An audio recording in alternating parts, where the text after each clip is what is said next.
Item 7.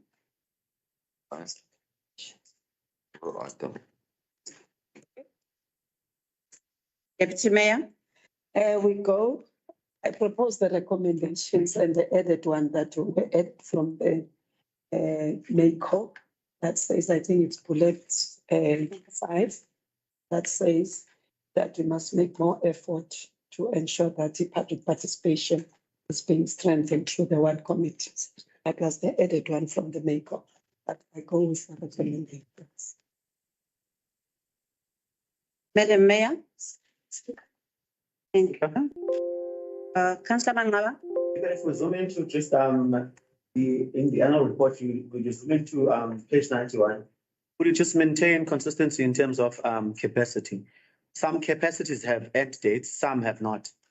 So avoiding the ambiguity or giving out information that is actually not complete to the public, because I see, say for instance, with Councillor Mhlana serving as part of the MACO, there's no end date to that. So it's safe to assume that is based, as from the 1st of February 2024, is serving at MACO to date.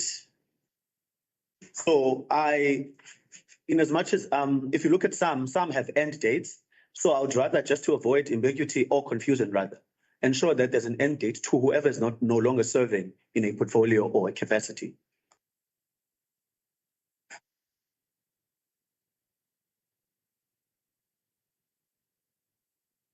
Okay, noted, Councillor. Moving to the next report. Thank you. C/1/24/01/25 request for re-advertisement for the appointment of 2 ordinary audit and performance board committee members, page 509.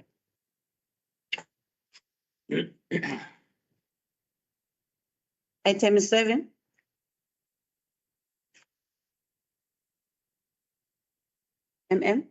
No, sorry, Speaker, the reason we're asking for a re-advertisement, now the term of those 2 is ending only in March. We received only 3 applicants, only 1 applicant is local. So 4 applicants, 3 are outside of Plettenberg and only 1 is local. And we look with the chief audit executive. Maybe the challenge for us was the time frame of the closing date, which was actually on the 31st of December. So we might have an oversight error for the advert number of people. So that's why we're asking for re-advertisement.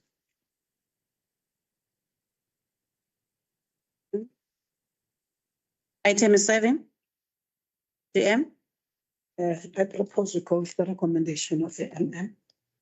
Speaker, Councillor Mangaba. in the information that is actually provided, that is because of the timelines at which the advertisement was actually done, we had managed to actually reach or interest rather 4 people. In that 4, are they not meeting the requirement that we actually have to re-advertise? Because according to my understanding, to re-advertise, we'll actually have to spend 30,000. So now my question is it the question of the quality of people that had applied, or would rather see people we know in the box? It's not the issue of the quality. For example, I can tell you the previous chairperson of the audit committee, his name from Pledge applied. The previous current CFO recently now at Municipal Offices also applied. So those 2, if I look at the applicants, are people that will meet the requirements.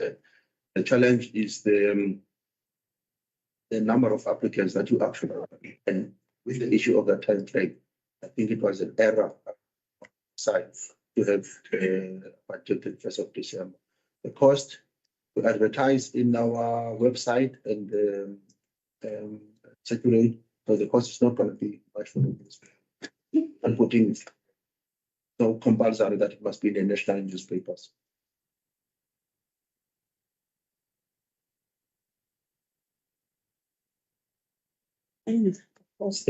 Seconder. Madam Mayor, seconded. Moving to the next report. C/1/25/01/25 approve of selection and the recruitment process for the filling of position, Director Financial Services, page 514.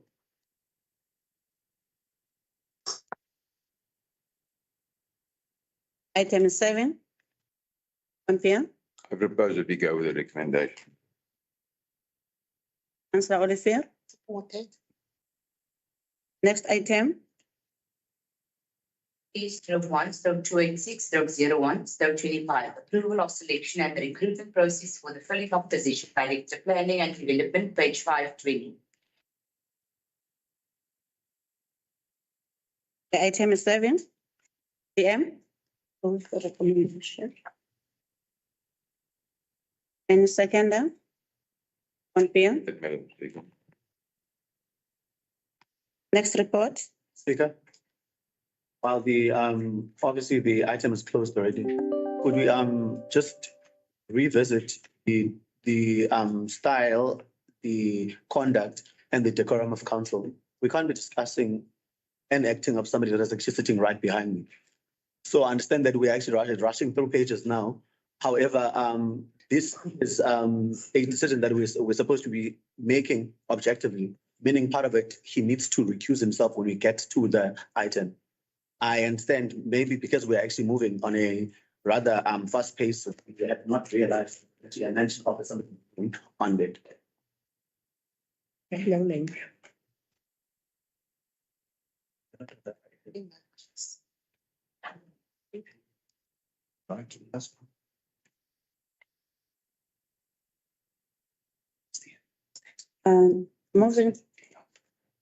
Moving to the next report, it will be the next item, Councillor Mamlava. My apologies. Thank you. However, in that same breath, could the person in question recuse himself while we actually deliberate on the issue?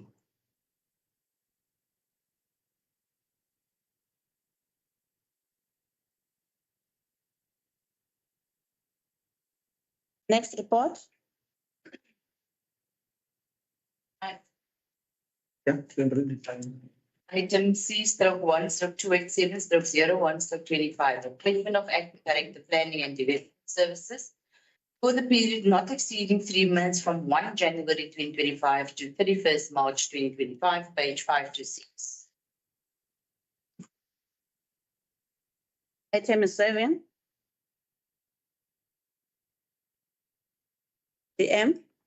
I propose with the recommendation by the committee. Thank you. Madam Mayor. Seconded.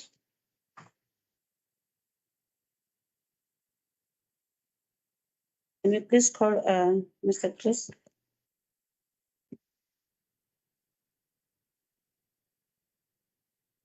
Moving to the next report. P/1/289/01/25, appointment of Municipal Electoral Officer for Bitou, page 528. Item 7. On PM.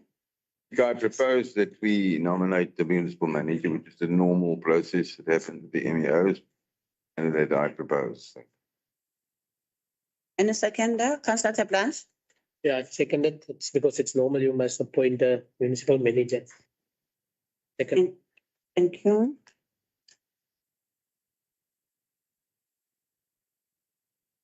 Moving to the next report. C/1/90/01/25, tabling of the 2024-2025 MFMA Section 72 between brackets F medium mid-year budget and performance assessment report, close bracket, page 532.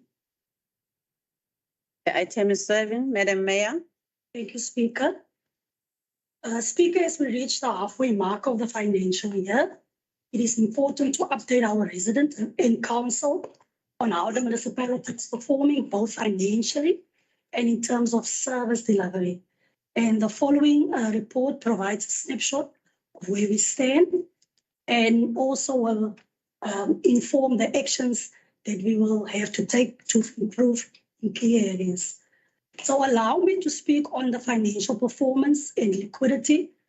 As at the 31st of December 2024, the municipality's cash flow ratio sits at 2.9, meaning that we have sufficient funds to cover our operational costs for short to medium term. We are close to meeting the benchmark of 3 months, which indicates good financial health and a positive outlook for continuing operations without disruption. As at the 31st of December 2024, the municipality's annual collection rate stands at 92%. While this is a start in the right direction, we aim to increase this to 95% to reduce the outstanding debt and to improve our financial position. Eskom areas remain a concern, with household debt being the largest contributor to the debtors book. We understand that these are challenging times, especially with 62.5% of our population living below the poverty line. We are dedicated to ensuring that all residents have access to services they need. Despite having incentives in place, we have not seen the expected impact, and we will need to find new approaches. We have to strengthen efforts to engage directly with communities by establishing regular outreach programs to educate residents on their responsibilities and available support mechanism to such as indigent subsidies and other incentives approved by council. Our employee costs are currently below the expected expenditure, but the main contributor to this remain the vacant positions that have not been filled to date. However, with the revision of our organizational structure and the filling of critical posts in service delivery departments, we expect that this expenditure will align more closely with budgeted amounts as the financial year progresses. We have also seen an increase in overtime costs, which has slightly exceeded the mid-year budget, and a small adjustment will be needed to address this overrun. I've also been informed that the year-to-year expenditure on the overtime costs, there seems to be a decline. I have not seen the comparative figures, but I have been informed by the budget office that there's definitely a decline on a year-to-year basis.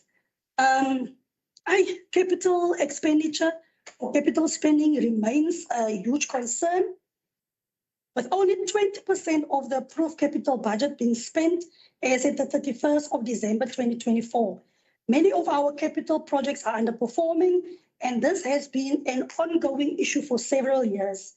While there is a slight improvement in spending in the past month, it is absolutely crucial for departments to prioritize spending on conditional grants. If we don't spend these grants efficiently, we risk needing to apply for overall funding, rollover funding, which may be rejected. So slow spending are basically delaying important projects that benefit our community. As we look ahead, Municipal Manager, I urge you to conduct a thorough assessment of the current situation regarding the underperformance on capital spending. A comprehensive review will help to identify the root causes of this underperformance and ensure that appropriate mitigation strategies are put in place.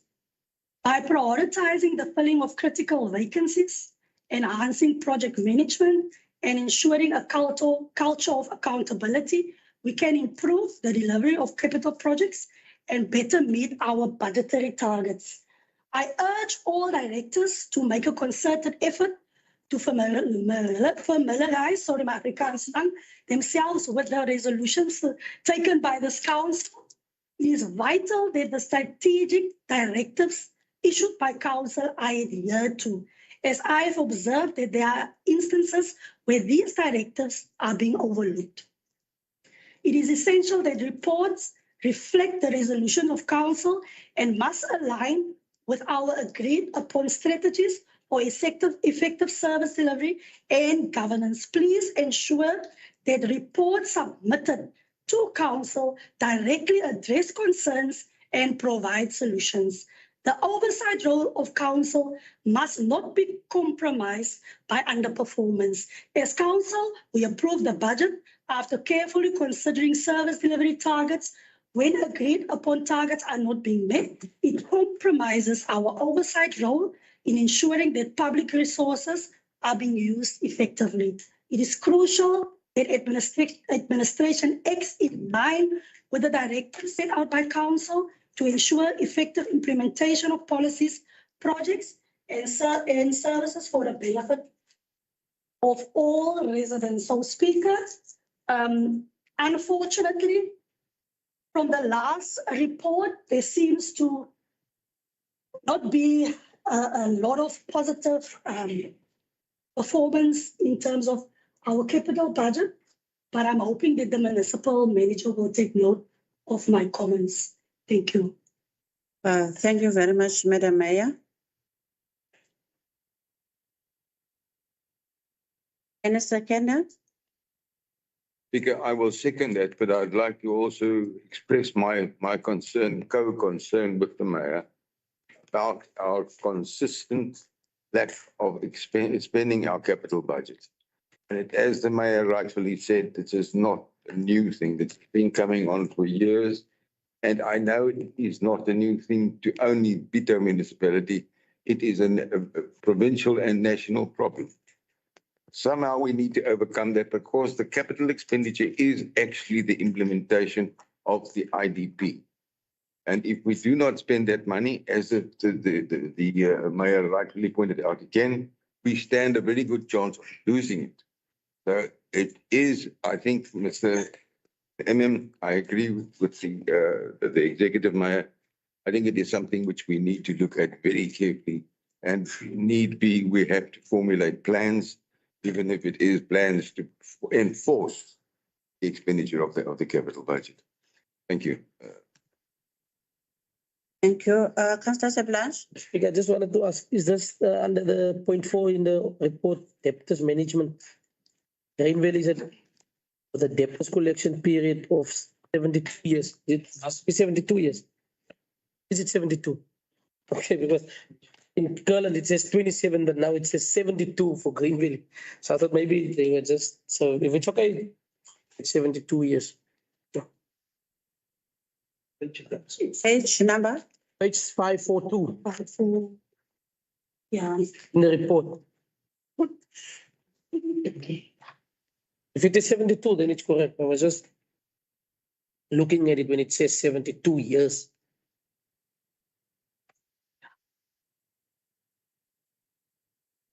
Councillor Kabaye? Thank you, Speaker. Speaker, I want to, you see, sometimes we shy away as councillors to debate critical items like this one that is in front of us as of now. That is the tabling of the 2024-2025 MFMA Section 74 mid-year budget and performance assessments reports. Because as council, we gather here and approve budgets. And when it comes to assessing what is being implemented by officials, then we start shying away. We come here and lament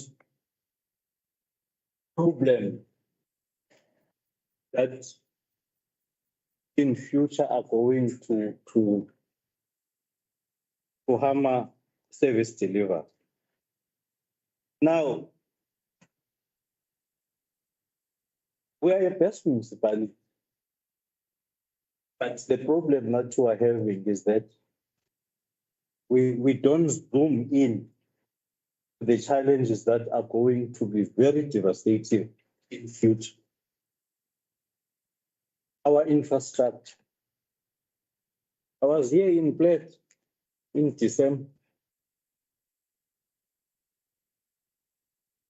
The population has risen. If you can calculate from 2010 till to date, 2024-25, it has doubled. It has doubled the population, and yet our water pipeline, poor, and electricity. It's grant funding that we get. Let's say we are going to develop those water pipelines, sewer and electricity with our own money as a municipality. We will collapse. Now, as a very serious department is, I want to compare it with how the EPWP is implemented, calculated and all that. Because when we talk about grants, we talk about service delivery, where people must be served. When we talk about budget, let me sum it up and say SDP. SDP is the Bible of the executive mayor. She must know even before coming to council that municipal manager with your directors, what are you really doing? Because when we come here in council, we must have good reports. And if really there are genuine challenges, then we discuss about them. I'm seeing people are lax. We're not going to get grants, or they are going to be cut. What are we going to, let's look at 2025-26. Are we going to get enough grants? No. What's going to happen is that province will take its money and give it to a municipality that is doing its work. So that is a challenge. It is a bad reputation where a municipality, they say to a municipality, we are not going to give you 10 million. We are going to give you 2 million because we are not performing. We'll take the money to municipalities that perform. So it is very bad.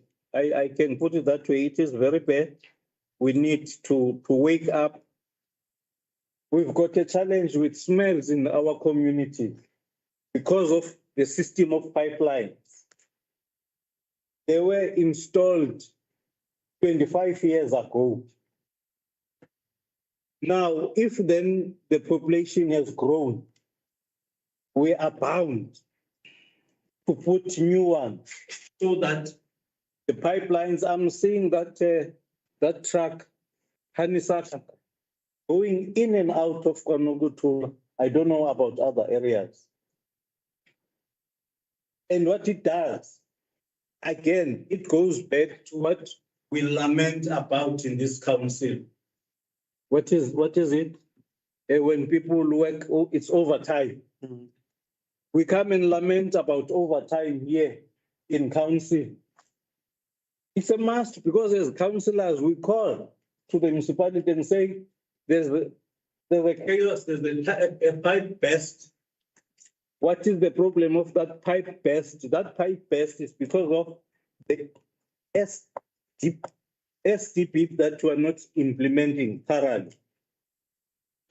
I think we must wake up, otherwise we are going to be in a lot of problems. Thank you very much. Thank you. Councillor Mangaba. Thank you, Speaker. Mine is actually going to be very straightforward because already my colleagues have actually covered me appropriately.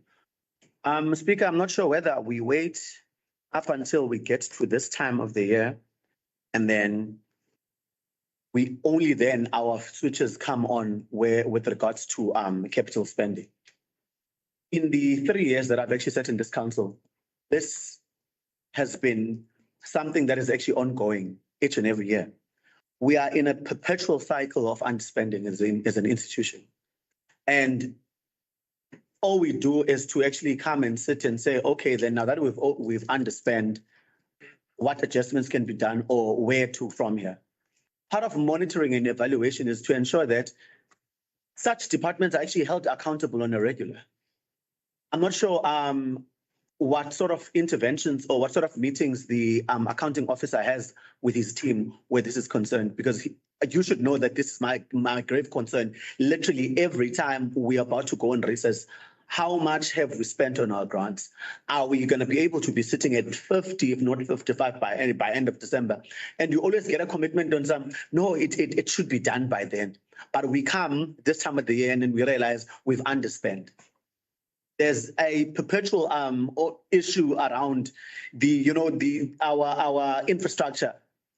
When we started, it was easy for us to go to the communities and ask them to bear with us and ask them to be patient with us. And that when they see an overflow of either feces or stormwater, they must report it, because it's only going to be something that is actually temporary. Beyond that, we have this capital project that we have in line that seeks to address that issue and that issue. It's been 3 years, and it's gotten to a stage now where we worry when we need to go and report back to the recent communities that we've been promising that at least by this time you should see our people coming into the area. You should see half of these issues being something of the past, and unfortunately they're not.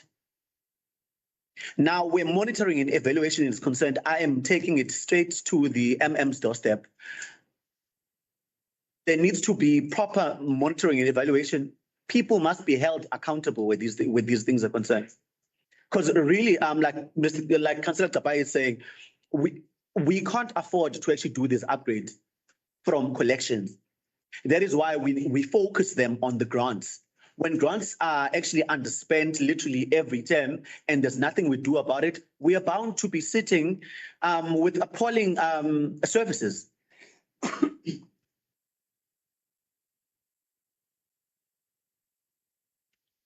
Thank you. Councillor Swart. Thank you, Speaker.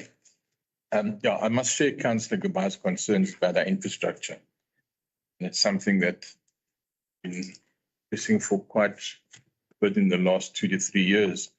But we all know that infrastructure development and planning is not a short-term thing. It takes place over a period of time to plan ahead, to get the necessary information in place for what's needed, and to get the necessary specs drawn up to enable you to apply for funding.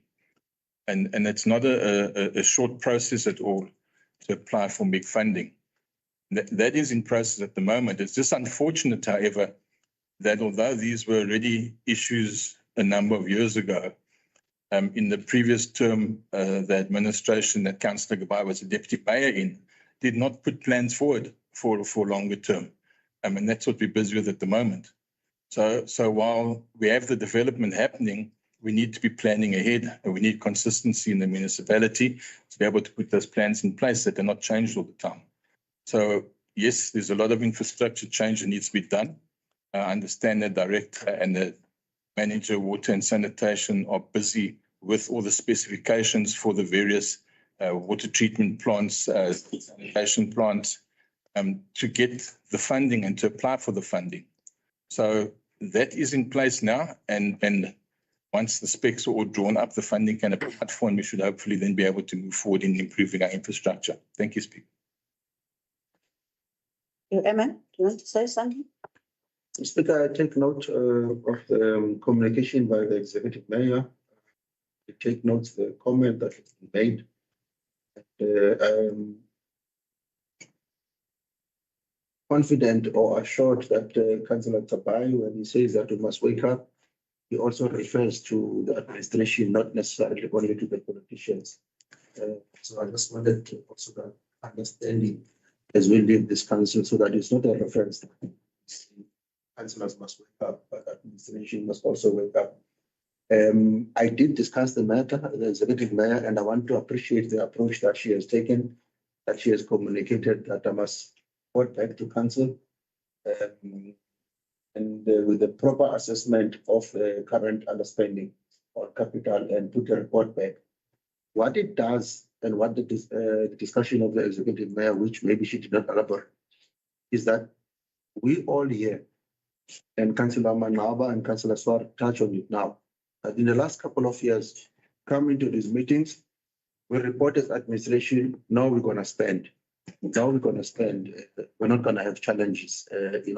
All of those have been said in this meeting, and they have been verbal, you know. So this report that I'm going to be doing will then assist council in terms of ensuring the last part, which maybe I believe what the councillors are referring to in terms of us working up, which is accountability.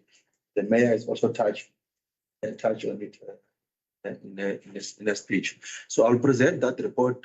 I have done the assessment mostly tomorrow with supply chain and the user department to have the documentation and information in front of me. Because you also would know in many of the things that have been asked, this department says it's supply chain says it's department. So what I've done now is to actually say, collect, bring me the document. You said it's supply chain, yeah? Bring me documentation, bring me emails, bring me proof so that I'm able to write a proper report that goes to council. So I've taken note that report will come in February, council. Thank you. Thank you, MM. Moving to the next section.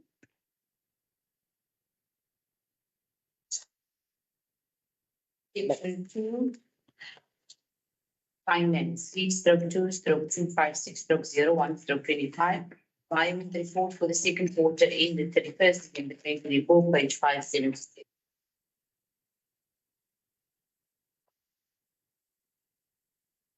Item 7. Compare. Speaker, I propose that we note the report. However, I just want to repeat the comment I made before. The high amount of violence is concerning. It shows that there is a problem in our budgetary process. And it is also an area that compels people with concern about the veracity of what is really happening with the funds. So I think we need to reduce the violence. We need to fix the budgeting processes. With that, I propose that we note the report.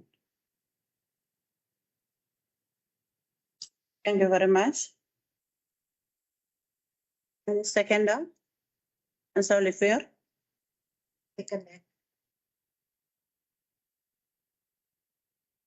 Moving to the next report.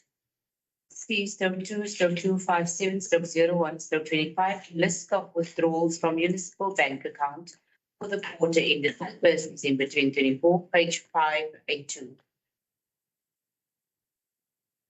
Item 7. Compare. I propose that we note the report. I second that report. And so Olivier.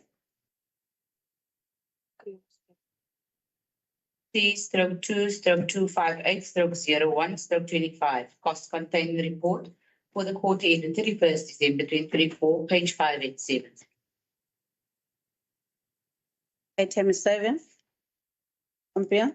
I propose that we note the report, Madam Speaker. Support. Olivier, supported. 3/2/259/01/25, section 52D report for the quarter ending December 2024, page 590. Item 7, Madam Mayor. Thank you, Speaker.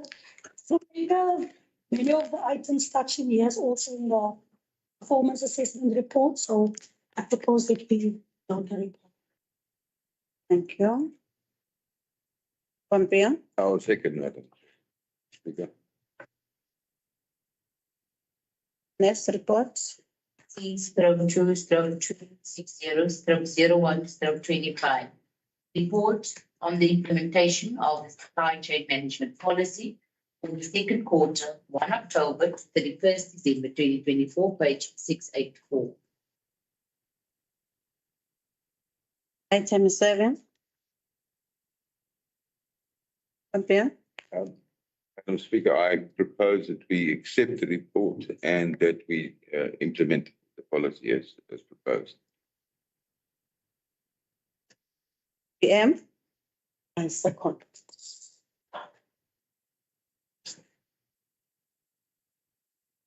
Moving to the third section. Section 3, corporate services, 3/3/264/01/25. Human Resource Management Division, quarterly report for the period 1 October 2024 until 31st December 2024, page 713.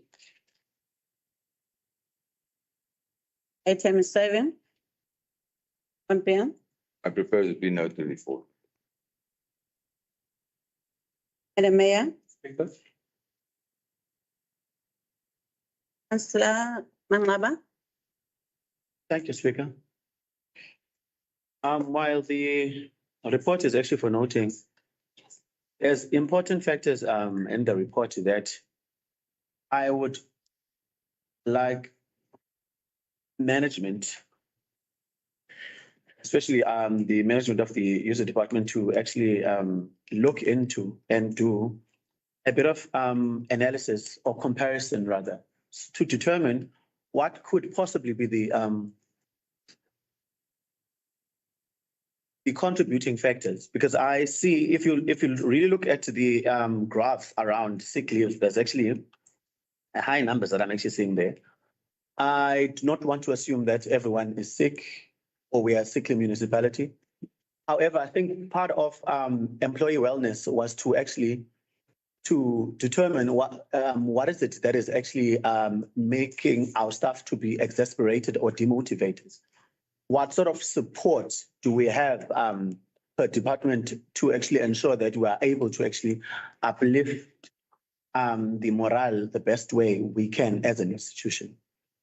So it's an exercise I would really want HODs to look at with regards to the absenteeism in their division. Obviously, working alongside with the accounting officer, as well as we still have Leah in the institution. Oh. Yep. Leah, what's her surname again? How? There she is.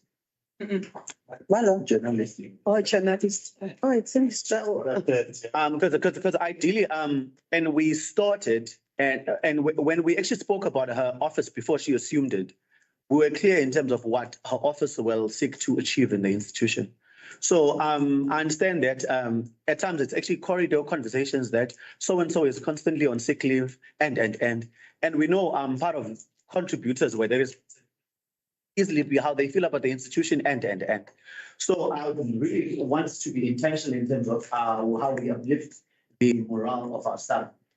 And over and above that, I was graced by this council to actually be afforded an opportunity to go represent them at the Garden District Municipality. And you know what I learned there is part of reigniting their relationship with the communities is that whenever there's a new employment or a person that is actually taken aboard on a permanent basis, that person is actually brought into council. They're not brought to be paraded amongst councillors, but they're brought to council because it's a public meeting. Now they are introduced to the public. We know exactly there's actually a conundrum that is actually disseminating in our communities that we employ people who are not from the immediate area, or we say the immediate area does not have educated, qualified, and people with the capacity to do the work. Now, I think it would reignite the relationship with the communities if we were to introduce people we are taking in from time to time that are actually from the immediate area. It would really build the sort of relationship that we want to maintain with their communities that we aren't maintaining. So I understand that one would question, how are we going to achieve that if we take 100 EPWPs? Are we not going to be wasting time introducing all of them? EPWPs and groups we take for learning, those are introduced on website and on our Facebook page. There is no need for that. But where permanence is concerned and promotions and all of it, and even recognitions of long services, if those are actually done here while the public is actually watching, in that manner, we are able to actually reignite the relationship that we are slowly losing based on negative public publicity. So that's that. Moving over, I saw in the report that there's actually a report around the educational drive that we are actually doing as a municipality. It's a good initiative. We've seen it building a lot of confidence amongst our staff. However, I will have a question again. Perhaps it's a question that could easily be answered by either the accounting officer or director of corporate services. What's the criteria? And while at it, are we doing skills audit when we actually put these people on board? Do we have contracts in place that are actually binding the very same people that we are hoping to capacitate, that after they have qualified, they don't leave us for another municipality? Because it would be a shame for us to actually be spending billions on people to actually prepare themselves for other municipalities. So do we have that in place? And then again, as you scan into the report, because I've been exposed to this report for the past 3 years, as you scan into the report, you realize there's names that are consistently on these lists. So that's where now I need to understand what the criteria is. Are we not over qualifying the person? Are we not over committing the person? Because I understand there's a certain name, but I'm actually going to forward it to the director and as well as the accounting officer. When this person has done certificate economic development, but in that same time, they were doing disaster management. And the disaster management is actually overlapping now because it's actually coming to an end in 2027. And the person now has started in the ADPA. So this is me trying to say, let's be intentional about people we're developing, and let's open the opportunity for everyone that is actually within the community, the institution. Thank you. Thank you very much. Councillor Kapai. Thank you, Speaker. Reading this report, Speaker, resignations, dismissals, retirements, there are very few. But when it comes to sick leave, I think this institution is sick. The majority of workers in this institution are sick. I'm going to qualify that the sick leaves that have been taken, there's a difference between an annual leave and a sick leave, not so.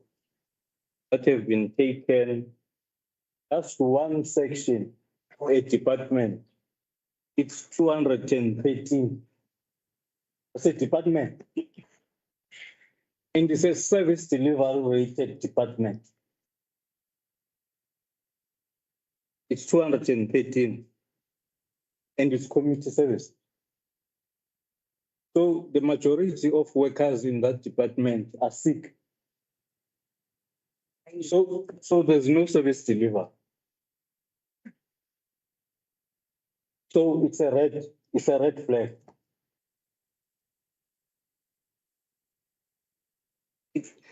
Really, let me stop there. But I like the report. This is a true report. And nothing has been hidden here under the carpet like other things. There are so many things that are hidden. But this report, I like this report because it tells us that, again, we must wake up. What is the problem? The executive must meet the MM, they must come together. And immediately after that, also include the entire council on how are we then going to be able, if we need to appease these people so that they can come back from that sickness, because we love them, they are part of us. We cannot leave them like that. Other people are going to hospitals and lie there. And those sicknesses are, they include psychology, pain. So it is very bad. So I think we must also zoom into this one, because I talked about budget, service delivery related issues, and then the work staff now. It is who's going then to, when all these things come from us and say they must be implemented. It's the workforce. If then the workforce is sick, again, we are going to have a challenge. So that means we've got a serious problem, Speaker. that needs a serious intervention also. Thank you very much. Thank you very much. Madam Mayor. Thank you, Speaker. Speaker, I want us to focus on recommendation number 2, the concerns of the councillors. It has also been captured in the May Code. Then a comprehensive report will be submitted detailing the types of sick leave taken by the employees and highlighting the underlying challenges and resources contributing to the high level of sick leave, with a specific intent to develop a wellness program. So I would propose, I think Councillor Nyale already proposed, I will second, but noting that we want the recommendation number 2 to be included. Thank you. MM. No, I was gonna ask you to give an opportunity to the corporate services. But equally, I'm covered because in Banco it was raised as such, but he can touch maybe on some of the issues, but I think they will come in that report. But I must state though, if we were to have an expectation that the recently appointed employee for that section for employment wellness, as well as the director, we would end up missing the boat. These people who are sick are working in a directorate, are working in a section. It starts in that department with the supervisors and the managers and the directorate in that department.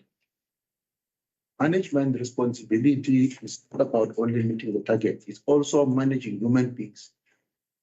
So if we're going to have an expectation that Luvuyo is going to be the messiah to resolve issues that are in a situation of close interaction between the employee that is getting sick and the supervisor and the director, we may not get to the solution director. I just wanted to tell you, this is not necessarily an HR matter. It is an HR function in terms of coordinating and assisting. But the issue of building human relations between the people that you are working with, I've already emphasized it enough in the municipality that you will be working with some employees either till you are 65 or they till 65. So it's very important that you understand that the hours that is actually spent at work than at home. So, but the director I know can touch on some of the issues that is planning to address those matters. What I'm trying to drive is that user department must also take responsibility in terms of the wellness of the employees within that department. Unless the cause which is going to come out from this report is actually between the user department and that employee, then it needs HR to intervene. Thanks. Director, anything to add? Speaker, Morning.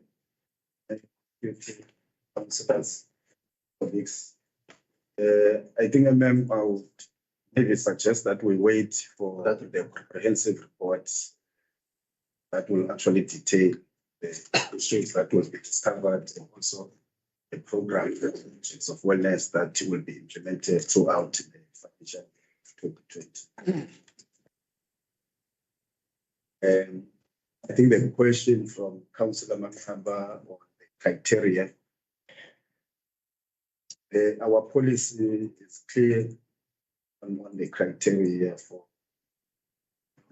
developing our employees, and that individual case that you just cited here, I am not aware of, and I am not sure whether the policy prohibits that. But if it's an error or oversight from our side, maybe even the policy does not prevent issues of that nature, which I think we cannot have one person running many programs concurrently and close opportunities for other employees. So I'm going to look into that. I'm not aware that I think if the policy allows that, that policy must be reviewed actually to prevent that situation. But I cannot verbatim now explain what does the policy says in that issue. But also, we have our own criteria as the municipality in terms of the policy, there's also a criteria that people go through applications to institutions of higher learning. They get accepted there, then they must show proof to us. We take them through our process and people are approved. But that situation that they're talking about, to look into it. Yes, and report to you individually if you in a hurry to understand the issue. I can attend to it even today, and today I can actually give you information about that. I think that's the, yeah, thank you very much, Speaker. The contracts, yes, everybody signs contracts, and in the contract, it's also a clause where it mentions that if you fail a certain module, the municipality will not pay that module for you, or if the municipality have already paid that module, you will have to pay that money back to the institution. So we do have those contracts, and everybody that have went to shall aid bursaries, they actually are binded by that, and we do implement that. Everybody is selective. So those that have failed for this financial year, be rest assured that they will pay back the money to the institution. Thank you. Councillor Mangaba. Thank you, Speaker. And thank you for the information that is actually provided. The reason why I actually I'm making emphasis on those controls, because I know last year there's actually two people that actually left the institution who were actually part of the program. There was never a communication in terms of how are we working back those 51,000 of those two people. So these are conversations that we actually must have, and controls that actually must be revisited from time to time. Because one thing having some guy signing an agreement today, however, when some guy leaves the institution tomorrow, no one is actually aware of how to then work that money back into the system. Thank you very much, councillors. Proposal. Madam Mayor, So, or you propose and seconded by the Deputy Mayor? Okay.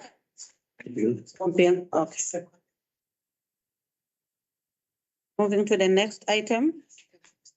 3/3/265/01/25. Occupational health and safety activity support for the period 1 October 2024 until 31st December 2024, page 731. Item 7, Madam Mayor. I think, Speaker, here also there's a second recommendation. That we need to take a proactive approach to address the identified health and safety hazards. Especially housekeeping issues, you know.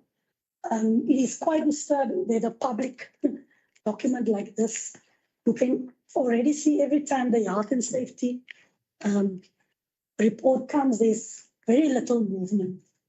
So we want really a comprehensive report, and also we want to see movement on that. The director has committed himself to address this issue. But I just want council to take note of recommendation on it and propose it be accepted. Thank you. AM. I also support the recommendation, especially bullet 2, where we went intensely through and mentioning the proactiveness to the EPWPs. Whilst budget for the EPWPs to be part of us, we also need to budget their health and safety. It's not a beautiful thing to find people working outside there in this rain and whatever. You don't find them with their safety gear and working amongst bottles and everything. As we can also remember, we had a case of a person who was bitten by a spider and all those things. So the more we're not being proactive, the more we are allowing ourselves to cases that shows negligence to the core or the unplanning methods that we operate on. So on that, I second all those recommendations. Let's move into the next item. We're going to addendum 1, for item 6/3/268/01/25. Review of the placement policy. And it starts on page 3 of the addendum 1.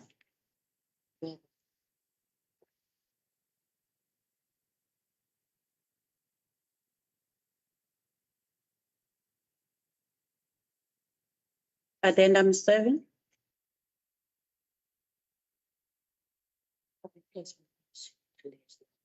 Speaker, indulgence, you give director explain just shortly why there's a need for review in that policy. Director, Thank you, Speak. Placement policies are policies that have a lifespan of implementation of a new structure. Once council, like on the 12th of December 2024, they approved a new structure. What follows that is that to implement that new structure, we must first go through a placement process. Now, if you look, all those policies, this policy is reviewed because its processes refers to 2022 approved structure, which was implemented and placement policy took place.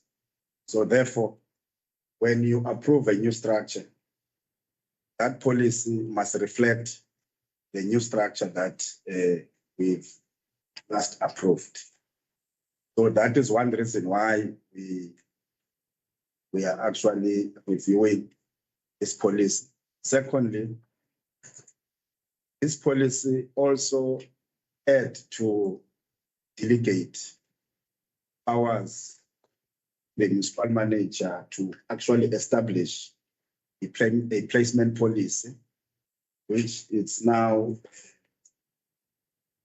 being amended here to give those delegations to the municipal manager to actually establish that policy. And we also had to align some clauses of this policy, the new staff regulations, which were added previously when this policy was tabled to council. So those are the important letters that I can bring to this council why this policy had to be reviewed. Most importantly, it must actually speak to the new structure that we are about to implement. Thank you very much. thank you. Councillor Mangaba. Thank you, Speaker. I will need a confirmation from the director if whether the unions are actually now comfortable with the changes, because we had said in a meeting on the 23rd, they seemed to be not clued up about the policy itself, and they were uncomfortable with the changes. We then proposed to actually run a workshop with them, which would be the following, which is the 24th. That was to be ran by Clute. And then upon them understanding and bringing their inputs, then the LLF would sit and conclude the proposed changes so that they may be tabled in council. So before we actually approve such the policy with such changes, I just need to confirm if the workshop was done and then now they are comfortable with the changes. Director. Thank you very much, Speaker, Councillor. Thank you for that question. Yes, the LLF said last week Thursday, and I was most of the time they said I was not part of that meeting. I received communication during that meeting that unions, they want to be given an opportunity to study the amendments overnight, and the following day at 8 o'clock, they will reconvene and discuss their concerns, submit their comments. That meeting did take place. I chaired that meeting, and we've discussed and considered their issues. The minutes should be attached here, Tanya, of that meeting, because I saw them, and I've told William to actually attach them to the item for today. We've discussed, we did not have to agree with the unions. They did not have to agree with the employer as well. But their comments were discovered. There are some clauses that we have changed together during that meeting. And at the end, some supported the reviewed policy, and Imatu reserved their comments. So what we're doing there, we were taking this thing seriously, and we wanted to hear the concerns of the employees and employee representatives. They did make submissions. Now we are tabling this policy here, having followed due processes for this policy to be tabled to council. So there is no step in terms of the procedure that we did not follow up to tabling today of this item. Thank you very much. Thank you, Ombia. Madam Speaker, with the explanation from the director, and also having read the policy as it was published, it is a very logical, it's not a particularly complex thing, it's just follow your logic. I propose that we go with the recommendation. Councillor Mangaba. Thank you, Speaker. While going with the recommendations, the thing is I can't seem to actually zoom into the changes in itself. Just to be clear that we are actually on the right path. There was an addition that was done under organogram. I'm not sure whether you are able to get there. In the changes, it was date specific, which is it was specific of the 12th of November, if not December, where we actually tabled the proposed organogram. Now, our entry was clear that instead of dating it, let's say consistent with the running and the approved organogram, so that we don't, when we review an organogram, we now need to go and amend the policy again. Second to that, there was a period of 12 months that was actually stipulated as a period at which placement should be concluded. We had raised our concerns with regards to how it contributes to the low morale of staff and citizens and all these other things when people are actually sitting in the pool for a year. So now we are pushing it for a period between 3 months and 6 months. I'm not sure whether that was communicated. And then again, there was an error around the composition. The composition gave the accounting officer the powers to actually determine who sits at the placement. Now we had amended it to that the accounting officer only is responsible for the employer component. Apart from that, the unions can actually decide for themselves who they want to see serve on behalf of the unions. Over and above that, we are in agreement in terms of everything else that's actually contained in the policy. Yes. Gareth? Yes, yes. Those are the exactly, when I said they have considered the submissions of union, those are the exact lines that we actually agreed and made changes accordingly. So the policy reflects exactly what we've just alluded to. Thank you. Okay, then. With that being said, I second the recommendations. Thank you. Deputy Mayor? Speaker, I just was concerned about the register. Is the register that attaches the true reflection of the people attached? It should never take even If it has signatures, signatures of the people that were present in the meeting. I cannot assume that somebody signed for someone else from this point, unless someone brings that to our attention. It go back and check. Thank you. Sensitive. Moving to the next section, section O. Section 4, community service, no items for consideration. Section 5, engineering services, item C, stroke 5, stroke 186, stroke 01, stroke 25. Water pipe replacement, page 742.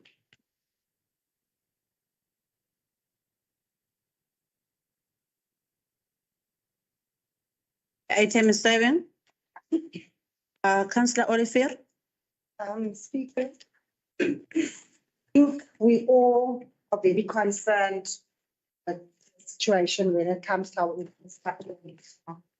And always we come up against the fact that we don't always have enough money.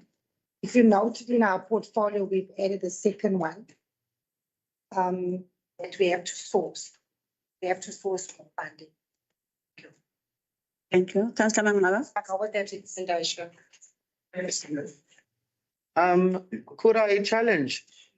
Could I challenge the council where this is concerned that especially with regards to such intricate items that our recommendations be somewhat specific? Because for me, saying let's make concerted effort to make or to source additional grant will easily fall through the cracks. I'm not sure, but the Director Corporate Service would actually guide me here. Are we able to actually add this as part of targets for performance management? Now, with that being said, now we are able to measure the success of it. Because saying we're making concerted efforts to ensure that we source additional grant funding could easily be said and be filed, and no one's actually put to task about it, or no one is actually working towards it because there aren't clear targets. Are we able now to sit at departmental level and determine what targets can be placed and who is to be assessed where this is concerned, so that we can see the greater fruits of the outcome of it? Amen. No, it can definitely be added after the BDA assessment now. Remember, there will be an adjustment budget stemming from the Section 72 report, and then we have to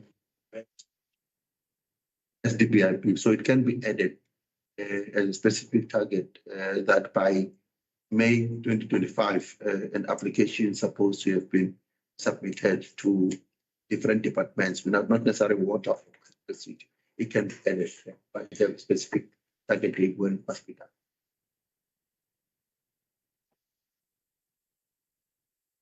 Item is still serving, no seconder. Well, second, right, Speaker. Thank you.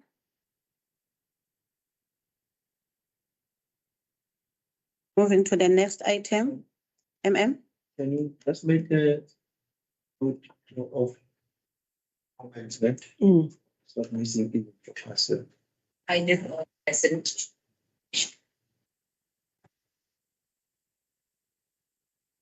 Next item. 197. Item C, stroke 5, stroke 187, stroke 01, stroke 25. Capital Projects Implementation Plan. CPIP, monthly progress report for period ending December 2024, page 780. Item is 7, Madam Mayor. Speaker, as we know, our capital budget is currently mixed with mixed funding models, with the grant funding, borrowings, and our internal funding. But I just want to make an example of one thing at page 781, where it gives us a summary for the pump station equipment. They're under demand and loss control for water. Under the comments, it says that original tender went to the bid spec in February 2024, was cancelled due to issues with the BEC. Now, obviously, issues, we really don't know what those issues are. And it says the tender was re-advertised in September. Cancelled in February, re-advertised in September 2024, and then closed on the 18th of October 2024. And then the BSc was held on the 18th of December 2024. A panel of contractors yet has to be appointed. Separate tender was issued for specific bids, was approved by the BSc on the 18th of December 2024. So now if you look at that, it means that a whole year went by. That's just a typical example. A whole year went by just by processes being cancelled, issues, a whole year. So I'm hoping, municipal manager, in that report that you will table, these issues will come up. And we can no longer afford this. I mean, we have been rapping this song for quite some time. And really, honestly, I think all of us had enough of it. It's just a typical example I want to point out. So I propose that we note the report. Councillor Hereby. Speaker. Executive Mayor, it's on top of that name that I don't know. Really, when it is councillors, they talk about councillors. We even sent Hawks who are investigated. The issues, the executive mayor knows the issues. Officials who become also politicians and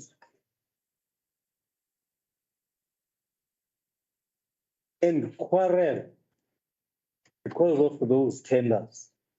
That their affections also, their affections, officials' affections, that this tender is ours. That is why we will find out that there are those delays. They need to be investigated also. It can't go to councillors, also politicians, and it doesn't go to officials. It is, these things are being said out there.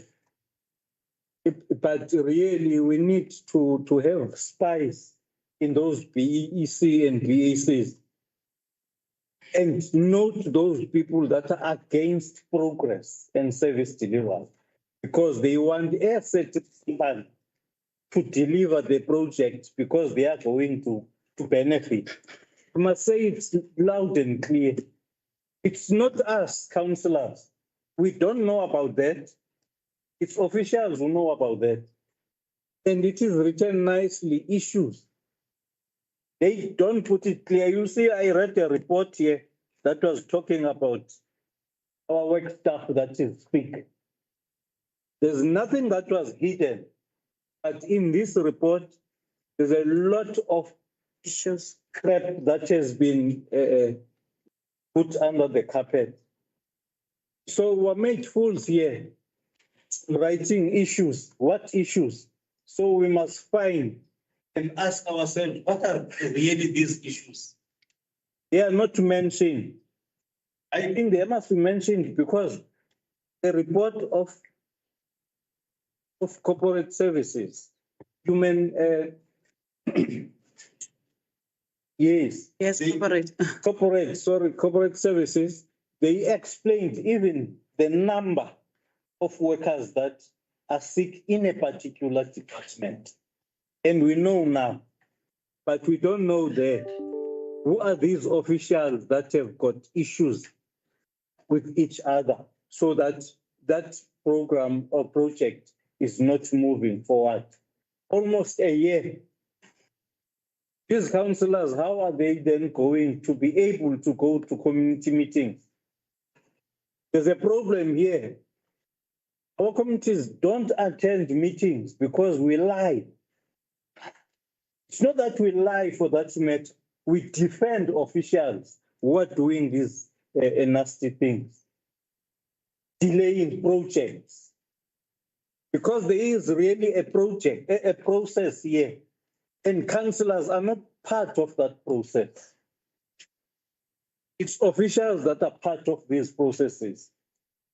And yapa Tina, in community meetings, we say we are going to build a hall. Whereas there will be issues with officials in making sure that that development goes forward. So really, that must be investigated. We can't be brought here in council for those items that have failed. Can you speak? Thank you. Councillor Olivier? I want to support the recommendation. And having said that, I'm glad that the executive mayor once again touched on it. She did it, Michael. But I'm also happy to see that we have also moved on away from the issues as long as it took. I agree that we need to find out what delays. But I'm also noting that we have moved on from that space. Thank you. Thank you very much. Speaker, if I may just comment, it's not often that Councillor Gabai and I would agree on items. But Councillor Gabai did touch. You like fighting with me? Yeah, but it's for fun. But he did touch on the reality. And that the problem is also the councillors, as councillors, cannot come anywhere near the bid committees. It is not allowed. And therefore, it's important that the bid committees actually be investigated properly. Things do go wrong in the bid committees, and we don't know and we can't see what's going to say. Yes, he acts with Councillor Gabai. Thank you very much, Ompia. Moving to the next item. I think this one is withdrawn from the maker. For the record. Still read. Hmm? Must still be read. Okay. For the record, item C5, C/5/188/01/25, water management device has been withdrawn and must be rectified, taking into consideration all previous resolutions. In specific resolution C/2/75/10/23 were highlighted, close bracket, to ensure that a comprehensive report is tabled at the next meeting. Thank you. So because this one it has been withdrawn. Moving to the next item. Item B/5/189/01/25, proposed upgrading of bulk water and sanitation infrastructure, eastern side of Plettenberg Bay, Bitou and Greenbank, page 1102. Item 7. The mayor. Speaker, I propose that the report on the upgrades required for the bulk water and sanitation infrastructure for the Bitou Green Bay area be noted and be referred to the Budget Steering Committee for discussion. Thank you. No. Correction of infrastructure. Correction of Infrastructure. infrastructure. Spelling. Spelling of infrastructure. Ompia. I'll second it, Madam. Thank you. Moving to the next section and the last section. Section 6, planning and development, C/6/170/01/25. EPWP report, Q2 report, period ending 31st December 2024, page 147.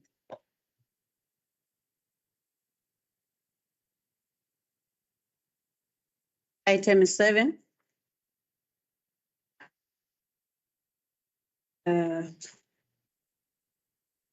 Deputy Mayor. Let me propose for the recommendations that been tabled. Thank you. Councillor Olivier. Support Deputy Mayor. Speaker, Councillor Mangaba. we're still on economic development, right? Is it only now? In plan. The last item. Okay, Last item, right? Really, I can't seem to actually get to it. The last I checked, you'll assist me. The last I checked, economic development and planning, specifically local economic development. There was two perpetual issues that we actually set within council. It was the fact that they either do not have a strategy or they do not have a year plan. I saw on a week ago when we actually came back from recess that the municipality was actually with the portfolio head. We're going around the community issuing either a vending stand for school vendors or an umbrella for some of the SMMEs. I'm not sure whether that was a project or a program that we have that's running in the municipality, or was it just a visibility exercise that we are unaware of? Because I had received calls and text from SMEs and vendors in my community asking what criteria. So I'm hoping we are able to actually cover that now.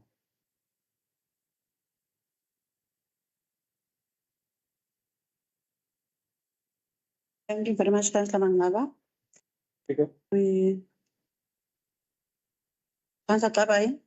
Yes, what Councillor Mangaba is putting is a source of concern. And therefore we would love to be answered.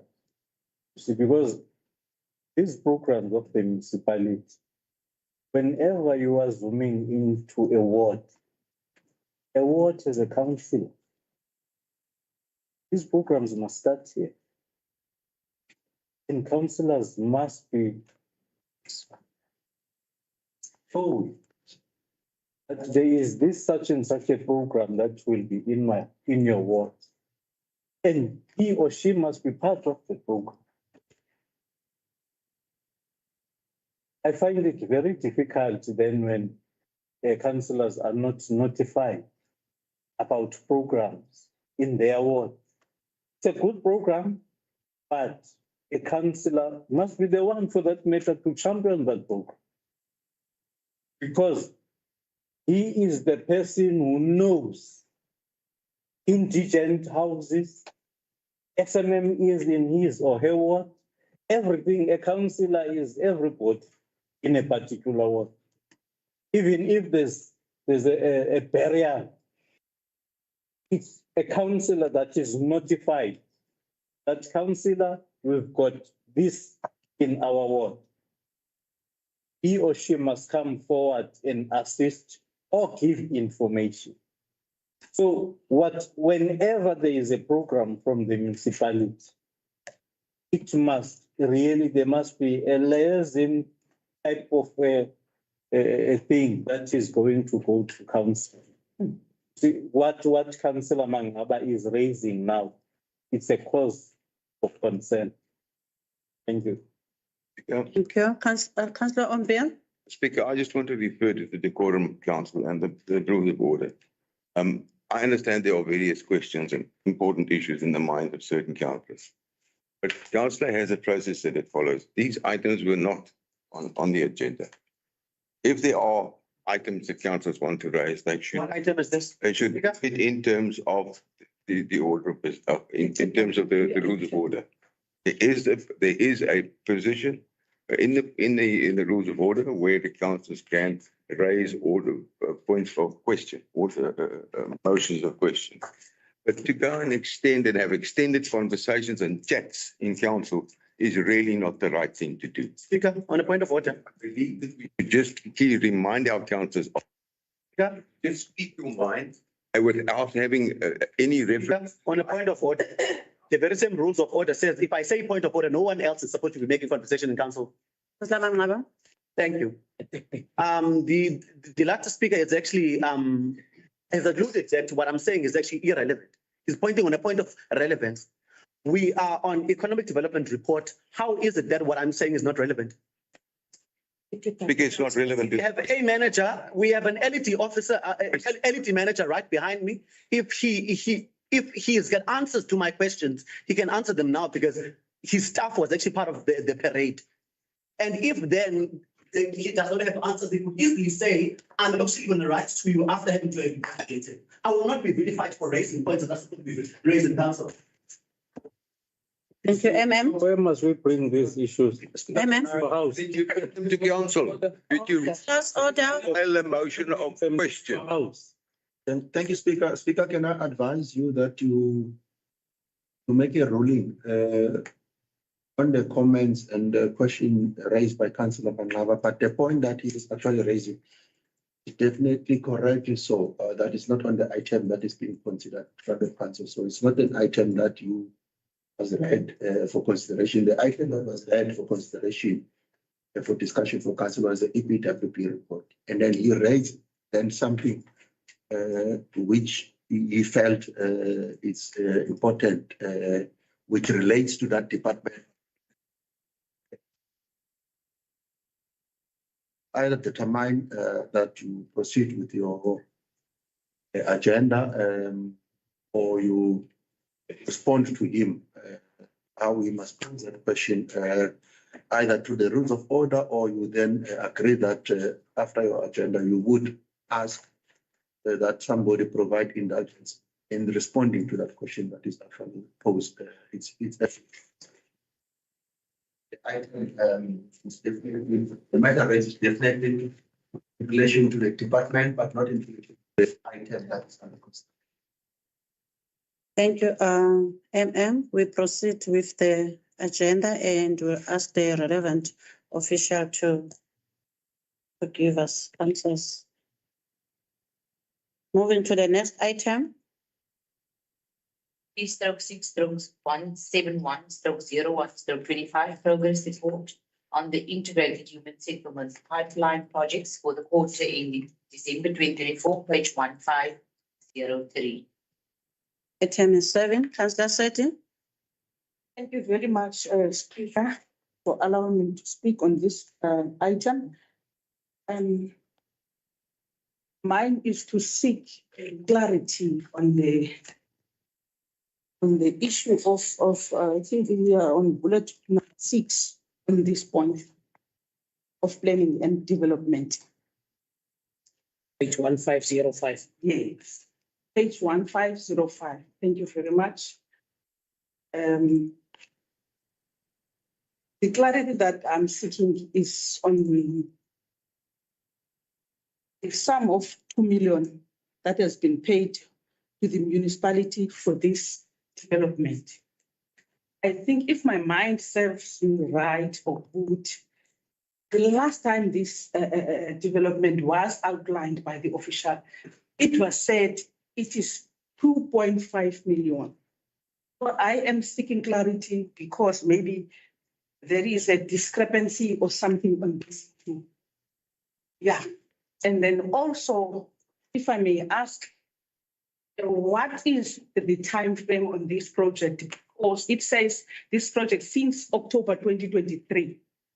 So if there can maybe someone who can assist me on the clarity. How far are we now on this project? Thank you very much, Speaker. Thank you, Councillor Sethi. Madam Mayor. Thank you, Speaker. Speaker, on page 1504, the current F940, in brackets, it says Ward 7, it's Ward 1. Can you please correct that? And also for Green Valley, in brackets, Ward 7, it's also Ward 1. Corrections, please. Thank you. Thank you very much. Can the Director of Engineering please give us the clarity that Yes. Blending. Please. It's not it. Madam Speaker, can I ask my hand was up? No. Speaker, can I ask through you that we come back to Councillor Sethi first is on leave, it's not yet. With regards to that specific project, then we can respond and send an email. I don't want to quote out of my head now without having verified the information. So we'll drop an email latest by end of the business day tomorrow. Councillor, we can copy other councillors, but to the question post. Thank you very much, Councillor Dana. Thanks, Speaker. I'm not sure whether I will be speaking on this item or there's another item, but anyway, it's related that we speak.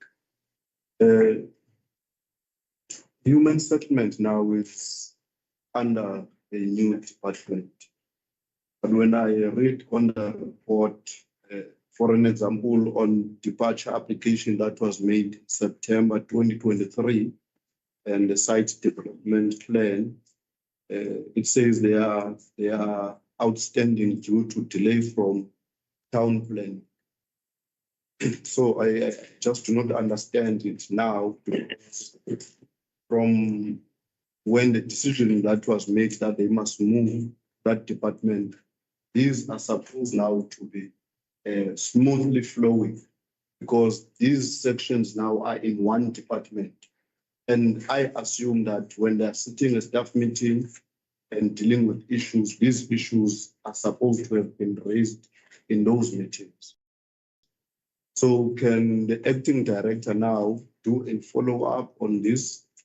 Because you must remember, not that we are going to be very much under pressure now, particularly ward councillors. 2025 now. Yes, the highlights, there are good things that were done since 2021 or 2022 date, but I think we need to deal with issues of service delivery. And the other thing which I need to raise as speaker, that is not part of this, is the fact that here there was an official who gave a permission to Sandral to dump soil here at Plettenberg Street without our knowledge.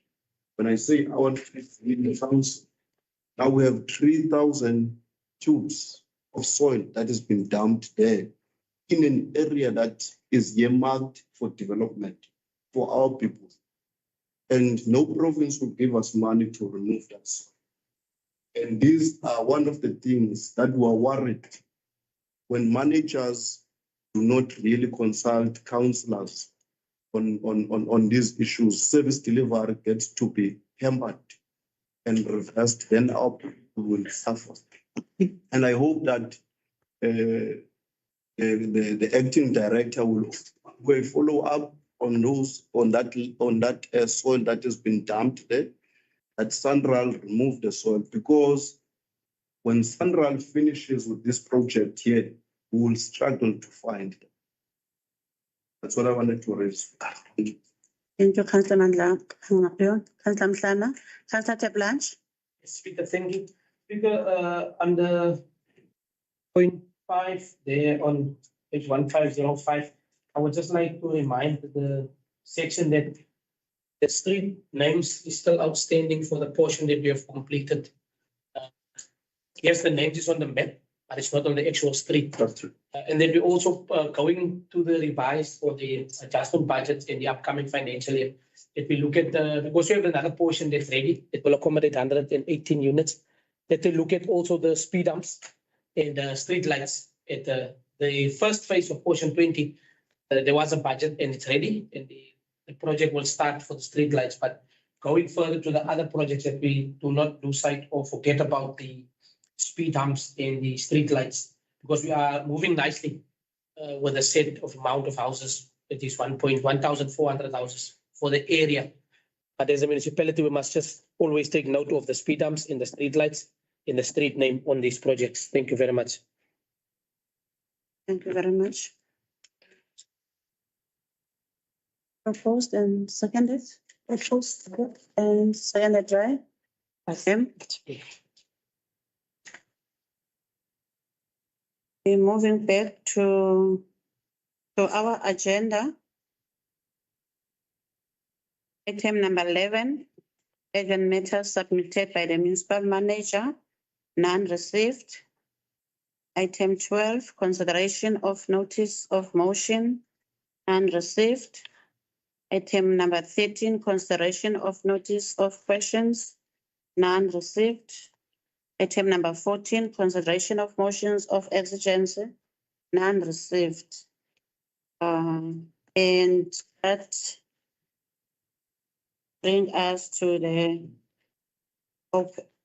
open meeting for the public. We now gonna move to the in-committee. And we please take a 5 minutes break, then we came back so that we give the public space to march out.